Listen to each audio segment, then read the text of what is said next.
একটা বাতি যে বাসক খাজে এই পিঙ্কু চেয়ারম্যানের বুঝছেন নি পিঙ্কু চেয়ারম্যানের ছেলে শুভ নির্যাতন হলে মেয়েটার মাইকে বলা হয়েছে 1.5 বছর পরে টাকা পরে আমার মেয়ে এই নির্যাতন খাইয়া আমি নিছি কি নেওয়ার পরে চেয়ারম্যানের আমি বিচার দিছি তোমার ছেলে তোমার পরিবারে এই জন্য নির্যাতন করে আমার মেয়েরে আমি আনিছি আর আমার লোক আমাদের গ্রামের আরও 2 জন লোক লাগাইছে এইখানে চেয়ারম্যানের সুস্কেটের কাজ করে মনে করে যে আমি কোনো কিছু করবো এর জন্য মানুষ লোক লাগাইয়া এই প্রথম রমজানের আগের দিন আনছি রাত্রে 2টায় বা 3টায় মারা গেছে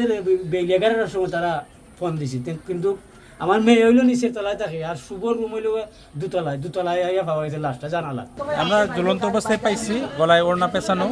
পোস্টমর্টম রিপোর্টে তার মৃত্যুর কারণ জানা যাবে যে কি কারণে সে মারা গেছে। এই মেয়েটা আগেও ছিল একবার, তো এরপর একটা গ্যাপ ছিল, আবার পরে আসছে। তো সে যদি নির্যাতিতই হতো বা এ ধরনের কোনো কিছু মানে তার সাথে আগে করতো, তখন সে কি আবার